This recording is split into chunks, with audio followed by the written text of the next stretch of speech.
तो डॉक्टर जे रॉबर्ट ओपनहैमर की बायोपिक और साइंस फिक्शन ड्रामा मूवी ओपनहैमर का फिल्म रिव्यू आज मैं करने वाला हूँ। उससे पहले आपके सामने मैं हाथ जोड़ के सबसे पहले माफी मांगूंगा, क्योंकि due to some unavoidable personal reason और लास्ट वीकेंड में एडवांस बुकिंग के कारण हमको 4DX के अंदर जो मूवी देखनी थी वो नहीं देखने मिली। तो मजबूरन हमको इस वीक के अंदर बहुत ही लेट मूवी देखने मिली और उसी के कारण ये रिव्यू बहुत ही ज्यादा डिले हो रहा है। तो थंबनेल में और टाइटल में जो भी आपने बात पढ़ी है कि watch it at your own risk, वो 100% मैं अपने होशो हवास में ही बोल रहा हूँ। अभी भी मैं आपसे कहूंगा कि watch it at your own risk, मगर इस काम को ज्यादा इजी करने में मैं आपकी हेल्प करूंगा। ये स्टेटमेंट देने के लिए मेरा एक बहुत ही प्रोमिनेंट रीजन ये था कि अभी तक अगर आप लोग मूवी देखने नहीं गए हो तो आपने ऑलरेडी बहुत सभी लोगों का मूवी रिव्यू देख चुका होगा, जिसके अंदर सभी लोगों ने इस मूवी की तारीफ ही की होगी। और मैं भी यही करने वाला हूँ आज कि इस मूवी की मैं भर भर के तारीफ करूंगा, लेकिन इसी के साथ मैं कुछ ऐसे अनअवॉइडेबल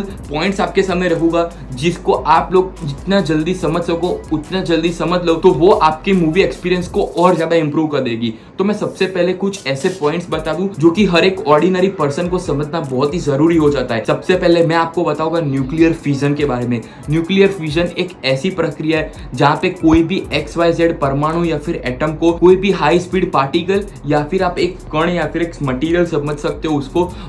उसको ठुकवा के उसको जो भी हमारा प्रिंसिपल एटम या फिर परमाणु होता है उसको ब्रेक करवाना, उसको कहते हैं न्यूक्लियर फिजन। मैं आपको फिर से एक एग्जांपल के साथ एक्सप्लेन कर देता हूँ कि आप सपोज करिए एक बॉल जिसको सेंटर में रखा गया है और आसपास में सर्कल की पैटर्न में या फिर कहीं भी एकदम दूर से एकदम स्पीड से किसी और एक बॉल को फेंका गया है जो कि इस सेंटर में रखे गए बॉल को आके इतना जोर से टकराएगा कि सेंटर में रखा हुआ बॉल अपने दो हिस्सों में फट जाए। तो वैसी ही प्रक्रिया आप अगर एटम से कंपेयर कर लो तो वो हो जाएगी न्यूक्लियर फिजन। दूसरी एक प्रक्रिया होती है चेन रिएक्शन। अगर यही मैंने जो बॉल फटने वाली प्रक्रिया जो एटम से लिंक करके आपको समझाई थी पहले, वही प्रक्रिया अगर इनडिफिनाइट समय तक चलती रहे, मतलब अगर आपने एक ऐसा बॉल फोड़ा जो कि सेंटर में रखा हुआ था, उसी बॉल के टुकड़े बाजू में रखे हुए दूसरे ऐसे ही बॉलों को फोड़ते चले जाए, तो वो हो जाती है चेन रिएक्शन। तीसरी टर्मिनोलॉजी आती है न्यूक्लियर फ्यूजन। मतलब आप इतनी ज्यादा एनर्जी दो कि कोई भी दो बॉल आपस में फ्यूज कर जाए। मतलब आप सपोज करो कि दो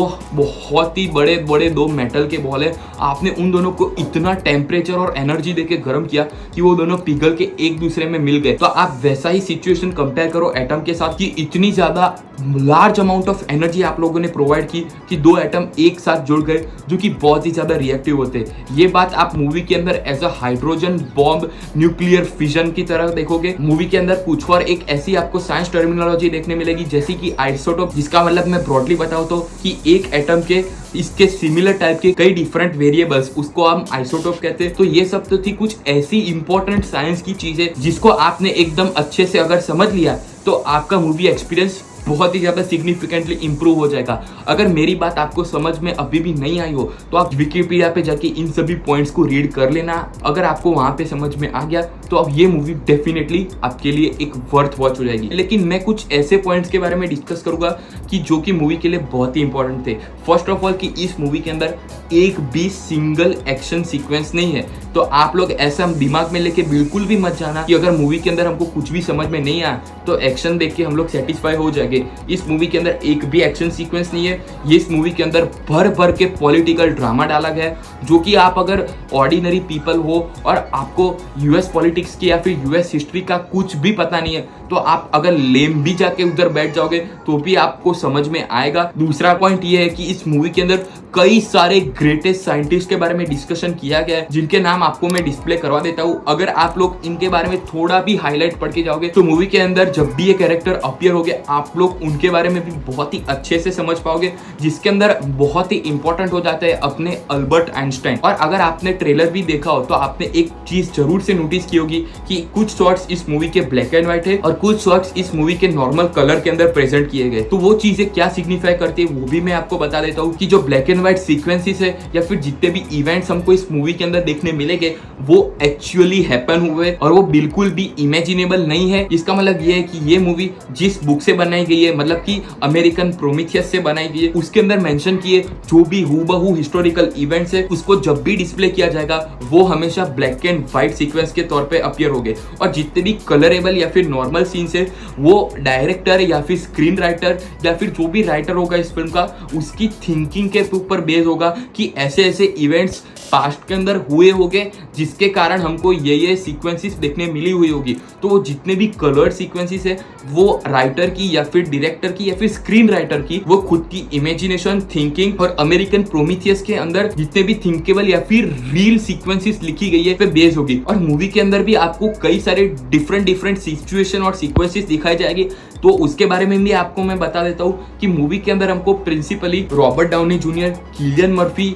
एक बोर्ड कमेटी मीटिंग की इंटरोगेशन देखने मिलेगी और आप लोग एक सेनेट की काउंसिल को देखेंगे। इन सभी के बारे में मैं नॉन स्पॉइलर तरीके से ये बता दूं, मतलब फिल्म के अंदर हमको एक प्रेजेंट सीक्वेंस दिखाई जाती है जहाँ पे दो मेन कैरेक्टर से सवाल पूछे जा रहे होते और उन्हीं सवालों के जवाब जब भी हमको इस फिल्म के अंदर दिखाए गए उन्हीं कैरेक्टर की पास्ट सीक्वेंस भी हमको दिखाई गई है जो कि उनके साथ पास्ट के अंदर घटित हो गई थी। और ये मूवी के अंदर जितने भी प्रेजेंट टाइम की सिचुएशन दिखाई गई है वो वर्ल्ड वॉर 2 के बाद की है और जितनी भी सिचुएशन को एक्सप्लेन किया जाता है पास्ट के तौर पे वो सभी वर्ल्ड वॉर 2 के पहले की है। तो जाते जाते अब इस मूवी के कुछ ऐसे पॉइंट्स भी मैं आपको बताते जाता हूँ जो कि इस मूवी की एकदम अननोटिस जान है, जिसमें सबसे पहला नाम शुमार होता है BGM या फिर बैकग्राउंड स्कोर का। बैकग्राउंड स्कोर इस मूवी का इतना अच्छा है कि मैं आपको एक्सप्लेन नहीं कर सकता। आप अगर इस मूवी को किसी भी चोर बाजार या फिर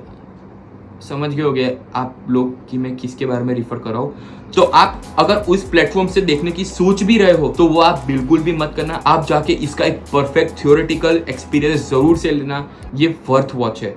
क्योंकि आपको पता ही नहीं चलेगा कि इसका बैकग्राउंड स्कोर इतना इंपॉर्टेंट हो जाता है इस मूवी के लिए कि कुछ सीन्स इस मूवी के ऐसे हैं जिसको कोई भी फ्रेजेस या वाक्यों का प्रयोग किए बिना ही with the help of background music explain किया गया है, जो कि इस मूवी की एक ब्यूटी है। अगर आप बात करें विजुअल्स के बारे में तो मैंने पर्सनली इस मूवी को देखा है 4DX के अंदर। मैं आपको यही रेकमेंड करूंगा कि आपके घर के आसपास या फिर आपकी सिटी के अंदर कोई भी नॉर्मल सिनेमा होगा तो आप वहां पे जाके भी इस मूवी को इतना ही एंजॉय करोगे जितना मैंने 4DX के अंदर एंजॉय किया है। और क्रिस्टोफर नोलन ने जो बात कही थी कि इस मूवी के अंदर नो CGI है वो 100% कारगर भी होती है, क्योंकि आप जब भी इस मूवी को देख के बाहर निकलोगे आप लोग रियलाइज करोगे कि एक ही सीन ऐसा था जहाँ पे एक्चुअली में CGI का यूज हुआ था।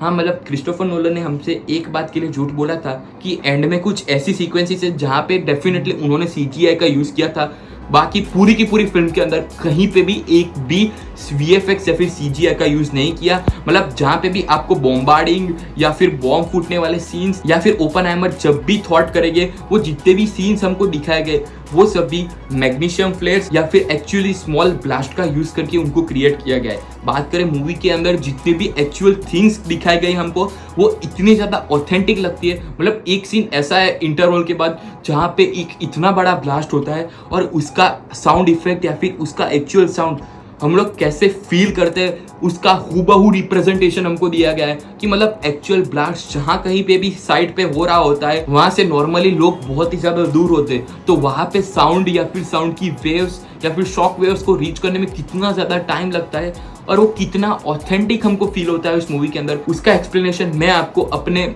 मुंह से तो बिल्कुल भी नहीं दे पाऊंगा। वो तो आप एक्सपीरियंस करोगे तभी ही मजा आएगा। लेकिन आपने अगर इस मूवी को एक्सपीरियंस कर दिया है तो आपके थॉट्स क्या है वो भी मेंशन करना आप मत भूलना। और आखिर में जाते जाते मैं यही बोलूँगा कि ये एक वर्थ वॉच मूवी है, जो कि आपने अगर उसके बेसिक पॉइंट्स को समझ लिया तो ये आपके लिए जिंदगी का एक बहुत ही अच्छा एक्सपीरियंस होगा, जो कि मूवी देखने के बाद आपको एक ऐसे इमेंसिबल थॉट के साथ छोड़ के चला जाएगा कि क्या इंसान को उसके साथ में होने वाली चीज़ों के बारे में पता होने के बावजूद भी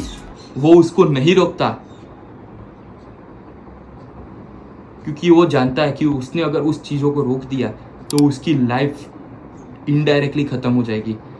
तो इसी थॉट के साथ इस वीडियो को भी ख़त्म करते हैं। अगर आपको ये वीडियो अच्छा लगा हो तो लाइक ज़रूर कर देना, चैनल पे नए हो तो सब्सक्राइब करना मत भूलना, बाजू में आने वाला बेल आइकन भी ज़रूर से प्रेस कर देना। और आप लोगों के ओपनहाइमर से रिलेटेड जितने भी थॉट्स है वो क्या मैं क्लियर कर पाया हूँ या फिर नहीं, वो कमेंट सेक्शन में मेंशन करना ज़रूर से मत भूलना। और अगले ही ऐसे वीडियो में मैं आपको ऐसे ही जल्दी मिलूंगा, तब तक के लिए गुड